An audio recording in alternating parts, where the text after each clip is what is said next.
This is 5 on your side at 10. Focused on you.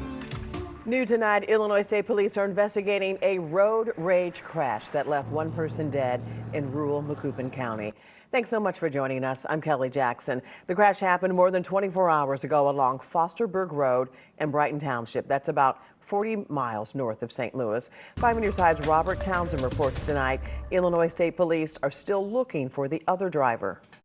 This stretch of Fosterburg Road in Macoupin County is now at the center of a deadly road rage crash. It's very sad and it's very close to home. Oh, my sympathy, of course. I'm a retired pastor, so my first thought is to pray for family and anyone involved. Shortly after 2 Thursday afternoon, Illinois State Police say they were called to this area near Brighton Bunker Hill Road in Brighton Township to check out a report of a road rage incident.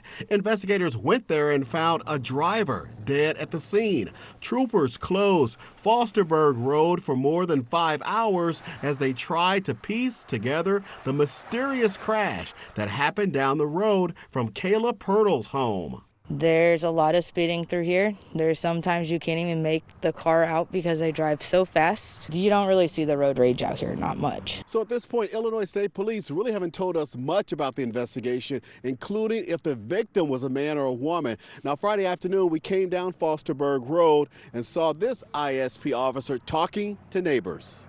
The car had gone off the road, rolled 3 times, and hit a tree. Investigators also haven't said anything about the other driver or car they're now looking for. I'd hope they would come forward, but if not, I hope the state police or Macoupin County finds this person. Robert Townsend, 5 on your side. If you have any information that can help with this case, you should call Illinois State Police. Almost 2 years to the day since a devastating downtown crash, the victim has reached a settlement with St. Louis City. Janae Edmondson, in town for a volleyball tournament, lost both of her legs in 2023. A driver failed to yield at an intersection and hit multiple cars. Edmondson and her family settled with the city for $450,000. The settlement ends a lawsuit arguing negligence on the city's part. I think Janae is resilient. She's strong. She's tenacious. She's going to keep fighting no matter what. And so this, I think we, the family and Janae, they see this as closing a bit of a chapter. Janae is now attending Middle Tennessee State University. She's the manager of the school's volleyball team. Tonight, Ferguson police are investigating a shooting at a Church's Chicken. Police say it happened earlier today on New Halls Ferry Road near 270. They say a customer and a worker got into an argument. That's when the customer went out to the parking lot and started shooting at the store. One employee was hit in the hand but is expected to be okay. A Belleville man is facing charges in a double stabbing at a Walmart. Police say Keon Williams stabbed a man in the back and a woman in the chest last night at the store on Green Mount Commons Drive. Police say they're both expected to recover. Williams faces multiple charges, including attempted murder. Let's get a live look over downtown St. Louis. It's still pretty cold tonight, but Chief Meteorologist Scott Connell, we're looking at a weekend warm-up heading our way. We are, and cold is all relative at this point, right? I mean, temperatures are in the 20s in St. Louis. Tomorrow night, this place will be hopping. Energizer Park, City SC taking the pitch tomorrow night, 7:30. Soccer's back in town. Temperatures, yes, they're cool or cold, but not as bad as it's been. We're still in the low 20s around St. Louis right now, at least at Lambert. Now, there are spots where it's much colder. Salem's 11. 12 degrees in the Chesterfield Valley. Low spots where the wind is quiet and the snow's still on the ground. They're the coldest tonight, but they won't be as cold as it was this morning. Some spots were 5 to 10 degrees below zero. For the daylight hours this weekend, sunshine is back. Temperatures are moderating. You will need sunglasses. And that little icon is for your windshield wiper fluid. All of that snow melting the last couple of days, plus all the salts and all that other stuff, that spray is getting on your windshield. I'm betting, Kelly, the car wash is busy this weekend. Oh, you can bet on that. All right, Scott, we'll see you in a few. Developing tonight, we have new audio showing St. Louis Sheriff Alfred Montgomery allegedly making a deputy roll a pair of dice to save his job. In this secret audio recording, Montgomery confronts another deputy, Tony Kirchner, with photos allegedly showing him campaigning in uniform. Kirchner denies the accusations, claiming the photos were taken before he filed to run for alderman. It's the best deal that I can give you, I promise you. 2 drives. I mean, rolling this, I understand, but there's not. Hey, before I make bad decisions, I always roll those. And it always gives me good advice, every time. Second try. Even though he did roll a 7, Kirchner was fired days later. Neither Kirchner nor Montgomery were available for comment today. Tonight, the Animal Protection Association finished transferring more than 60 pets from its Olivet location to its Brentwood one. It comes as St. Louis County takes back control over the Olivet location. Volunteers spent all of today and yesterday moving the animals. The group was able to get another 71 pets adopted and another 17 placed in foster homes.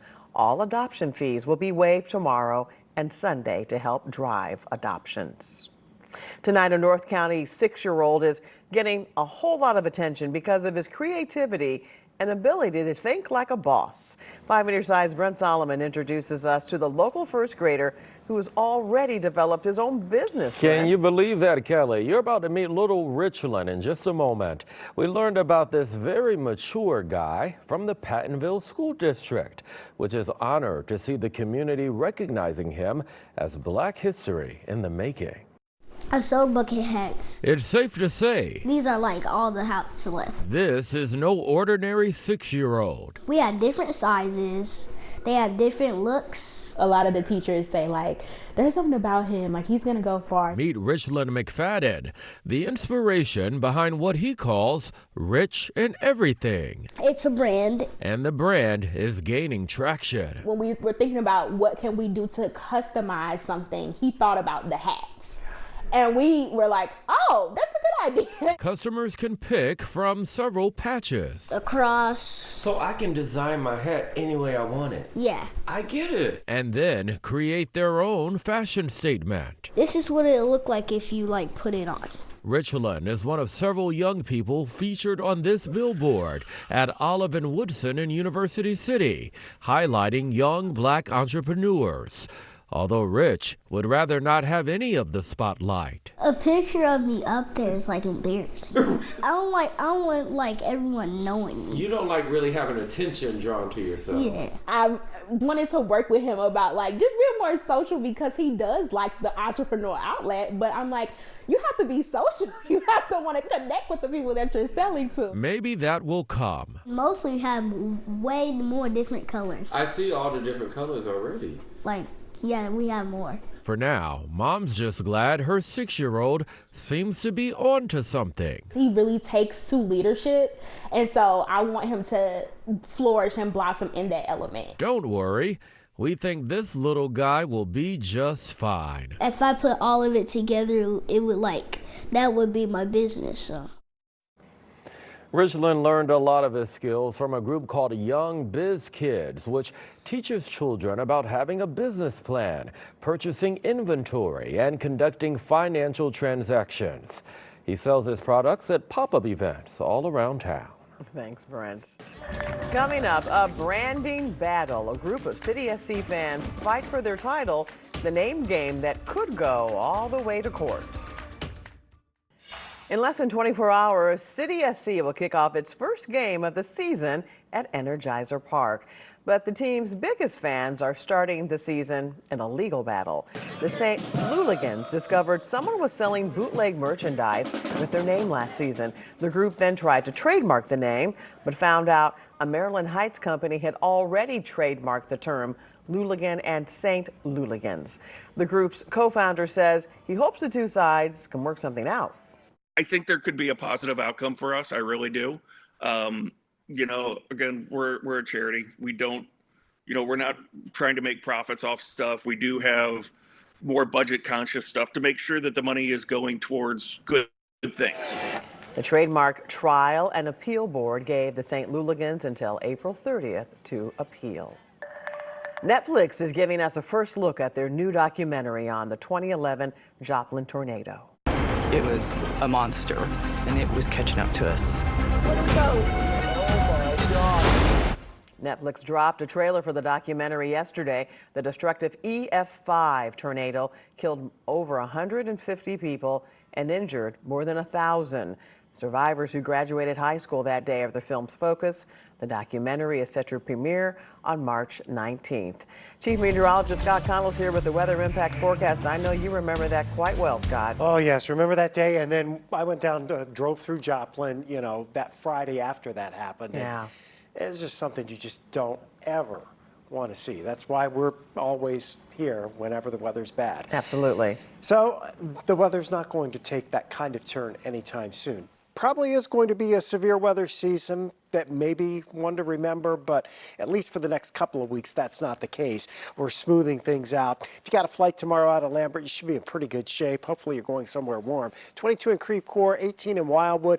We saw earlier, it's down to about 12 degrees out at Spirit of St. Louis. Some of our low spots to the southwest are colder right now, but not like they were this morning. Cook Station down in southern portions of Crawford County, 10 degrees below zero.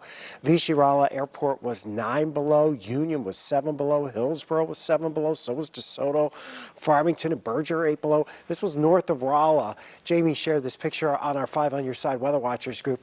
That's some pretty deep snowpack still on the ground as the sun was setting. It's been cold. It's still cold tonight. We'll stay in the upper teens in St. Louis, and we'll jump pretty quickly. The winds aren't a big factor tonight, and the overall weather pattern's pretty quiet for us. We will be monitoring everything that's happening in the Pacific Northwest. That's where the focus is going to be, well to our west. Right now, we're tracking some clouds in across the Ozarks. They will pass through during the overnight hours and should be thinning out tomorrow morning. That leaves us with a high tomorrow afternoon right around 40 degrees in St. Louis. Bright skies. Yes, there's a little bit of a breeze tomorrow, but it's out of the southwest and it won't be as dramatic as what we have seen as we head into tomorrow. Now, tomorrow evening, we've got the event over at Energizer Park. City SC back in action. Season opens. Temperatures will be around freezing, but those winds will not be a huge problem tomorrow night. It's a gentle southwest breeze with it around freezing. That drops the wind chills into the upper 20s compared to what it's felt like the last few days. I think we can all handle that pretty well. 53 as we head into Sunday. Your next 7 days are looking pretty spectacular across the bi-state region. We do have quiet weather. We're close to 60 or above Monday and Tuesday. By Wednesday, there is a chance we will see a shower or two. Right now, it does not look like that is a big rainmaker for the bi-state area, which honestly, we probably can stand to dry out a little bit, melt some of this snow, and let the ground dry out just a little bit before we get more unsettled weather. I'm looking for this warm. We're looking forward to this. Oh, yes. I think we all are. I know. Thanks so much for joining us at 10. Your local news and weather is always available on 5+. Now here's Andy Kroll with 5 on Your Sideline.